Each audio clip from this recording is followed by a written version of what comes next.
uno de los primeros planteamientos, o lo que contiene la mayoría de las teorías, es tratar de responder por qué Cristo pagó nuestros pecados y si es que los pagó. Entonces, la mayoría de esas teorías tratan de responder a tres preguntas. ¿Por qué fue necesario que Cristo muriera? ¿Qué fue lo que logró su sufrimiento? ¿Y cómo funciona este proceso de la expiación?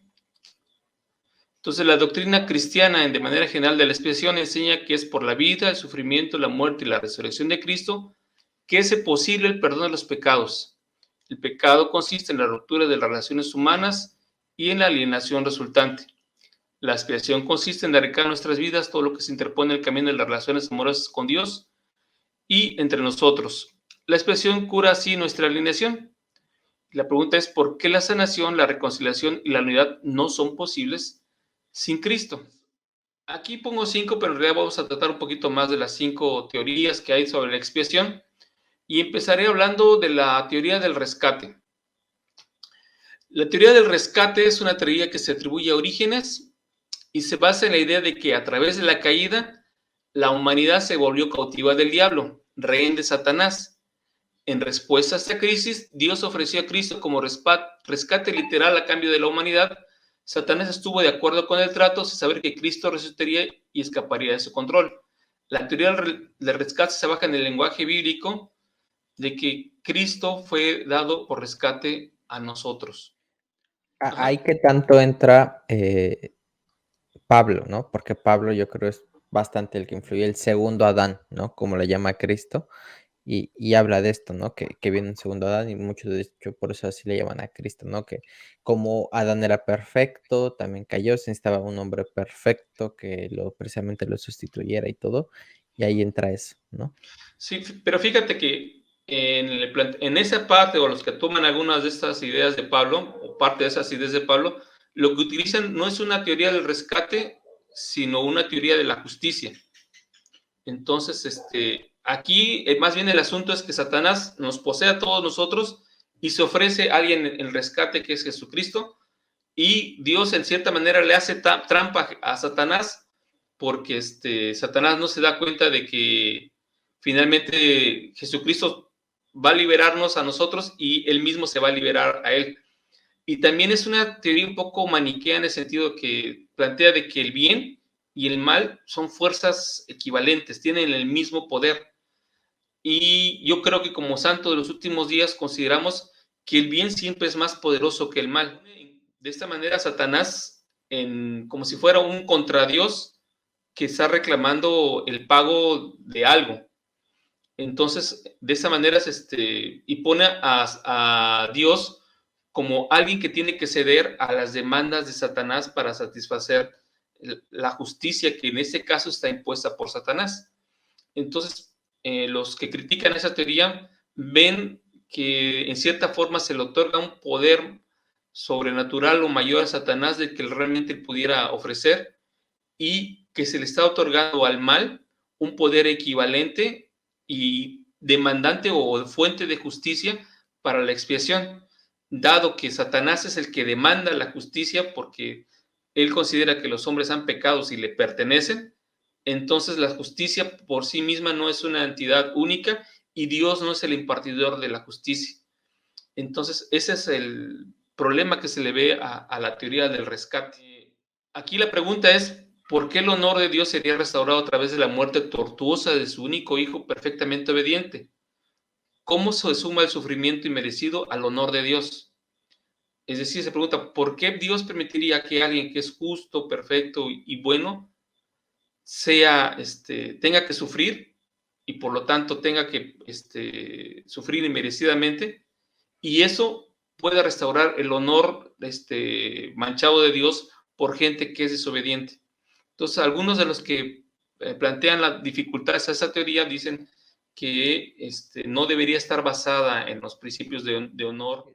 Eso yo creo tiene muchísimos problemas, creo que es la que más problemas tiene, o sea, porque si eso es así, entonces también la resurrección, también la muerte, entonces tal vez eso también es inventado nada más, ¿no? O sea, donde pintas Pero la sí te línea. das cuenta que es como parte de esa corriente que a veces hay entre los santos de los últimos días, bueno, esas son ficciones religiosas inspiradoras, pero no debo creer que realmente esto haya podido ocurrir de esa manera.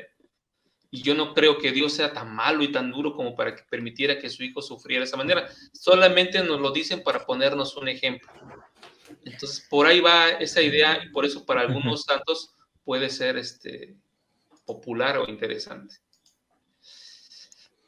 Y bueno, está la favorita de casi todo el mundo cristiano protestante y a la que el libro mormón va en parte a retomar, pero en parte a criticar y dejar de lado. Es la teoría de la sustitución penal. Esta teoría aún es popular entre algunos santos de los últimos días. Esa viene de la Reforma y se atribuía tanto a Lutero y a Calvino con sus variantes y explica la necesidad de la expresión que está basada en satisfacer la justicia en lugar de satisfacer a Dios. Entonces ya no se trata de satisfacer a Dios como veíamos en la otra. Es una ley, ¿no? Ya es por satisfacer a la justicia, un poco lo que hay otras leyes independientemente de Dios, ¿no? La teoría de la sustitución penal se basa en la idea de que la justicia exige, o sea, es la justicia como entidad, exige sufrimiento por el pecado y que Cristo intervino como un sustituto nuestro para satisfacer esa demanda de sufrimiento. Y variantes de la misma, pues como comentaba, están presentes en la teología santo de los últimos días. La justicia exige que se castigue a los culpables y no que se castigue a los inocentes. Está bien que Cristo escogiera soportar nuestros sufrimientos que la justicia no exigía, no se lo exigía a él, pero ¿por qué la justicia aceptaría ese sufrimiento como pago por nuestros pecados? Porque no es justo. Entonces, bueno, Jesucristo se ofrece, ya se ofreció voluntario, él paga, pero ¿por qué la justicia va a aceptar eso como pago? ¿Por qué él tiene que pagar por los que no son inocentes? Si la justicia fue satisfecha plenamente por Cristo, parece que todos deberían ser perdonados por sus pecados automáticamente. Y entonces no se requeriría hacer más cosas por nosotros mismos porque Jesucristo pagó en su plenitud por los pecados. Bueno, ahí no Entonces tanto, ¿no? O sea, porque siempre dicen, vino a redimirlos de sus pecados, no en sus pecados, ¿no? Y lo que esta teoría dice es, Cristo ya pagó, ajá, pero ahora nosotros le debemos a Él y Él pone las condiciones, ¿no? Lo que yo vería esto igual, el problema es que plantea la justicia como algo superior a Dios, ¿no? O sea, la justicia, ¿qué es es un la ente, justicia? es un ente Es un, independiente de Dios. ¿cómo Dios no determinamos la justicia? ¿Qué es la justicia? ¿Cómo la justicia sabe que es justo? ¿Y cómo sabe que no es injusto? ¿No? O sea, exacto, suena como un ente. como una entidad, haz de cuenta, una inteligencia independiente de Dios que Ujú, está exigiéndole a Dios que haga algo para cumplir lo que ella está demandando, ¿no? ujú. Y un tercer problema es que la teoría de la sustitución penal no explica por qué no podemos pagar por nuestros propios pecados. Si hay un asunto de que se puede pagar, ¿yo por qué no puedo pagarlos? El precio del pecado es el sufrimiento y todos nosotros somos capaces de sufrir. ¿Por qué mi sufrimiento no podría satisfacer las demandas de la justicia? La expiación de sangre, si no me equivoco, es más en específico cuando derramabas sangre o matabas a alguien. La única forma en la que tú podías restituir el daño era pues con tu propia sangre, ¿no? De hecho, Utah fue el último estado en los Estados Unidos que siguió practicando la pena de muerte por fusilamiento, es decir, donde se derramase la sangre, no en sí eléctrica, no ahorcado, sino por fusilamiento para que la sangre se derramara, que era una forma en la que eh, se puede decir que tú restituías todo, ponías todo, ¿no? Lo que quiere decir aquí Dennis Potter es que Dios no exigió, ni tampoco la justicia como entidad exigieron el sufrimiento de Cristo para que nosotros pudiéramos ser perdonados, sino que fue la manera en que Jesucristo pudo experimentar todos los Para que sufrimientos sus entrañas sean llenas de que misericordia eran según la mejores por carne, a fin nosotros, de que según la carne. Y la teoría de la empatía, ¿qué hace con la caída de Adán y Eva, con la resurrección, el así segundo es. Adán, qué? Los deja fuera. Suena muy bonita, pero efectivamente los deja fuera. Porque el sufrimiento de Getsemaní, que es un evento milagroso, que experimenta Jesús solamente lo experimenta no para nosotros ni por nosotros, sino solo para sentir la para empatía. experimentar qué se siente el pecado, ¿no? Como él era perfecto, él tendría que experimentar todo tipo de pecados en ese momento y ya entonces nos va a comprender. Entonces, él puede conocer nuestro remordimiento, puedes pensar, ver lo que nos preocupa en nuestro corazón y cuándo ha cambiado, pero la expiación entonces sería solamente comprender tus sentimientos, comprender tu mente y tus corazones, pero entonces vienen esos problemas. ¿Por qué necesitamos la expiación si podemos arrepentirnos por nosotros mismos? Y merecemos el perdón porque nos hemos arrepentido. Entonces, otra vez volvemos a esa filosofía muy americana de hágalo usted mismo.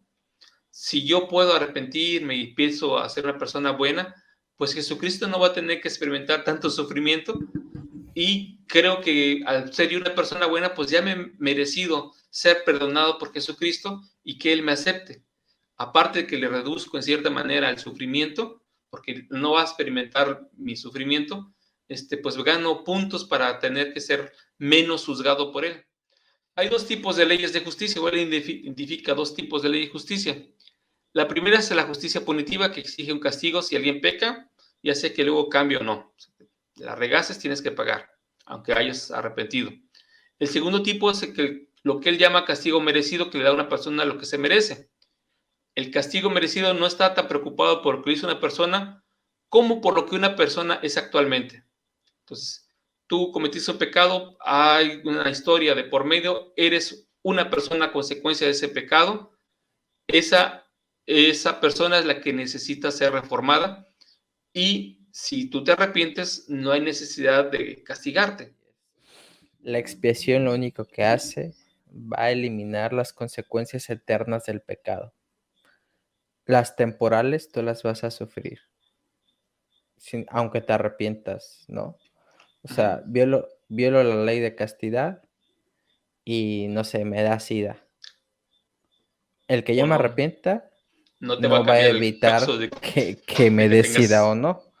Ajá, o sea, pero si yo me arrepiento, bueno, a pesar de que tenga sida, voy a estar limpio delante de la presencia de Dios y en algún momento eso, o sea, va a eliminar las consecuencias eternas, repercusiones que tendría el pecado sobre mí, pero no No las las consecuencias consecuencias, inmediatas. las consecuencias temporales, o sea, hay una ley, hay un castigo o hay una bendición, o sea, entonces yo creo que como que o no sé, yo creo que se complicó de que punitiva o no, porque, o sea, Alma enseña en el libro de Mormón, porque no es que uno se aplique, ¿no? Porque lo que de ti salga a ti volverá.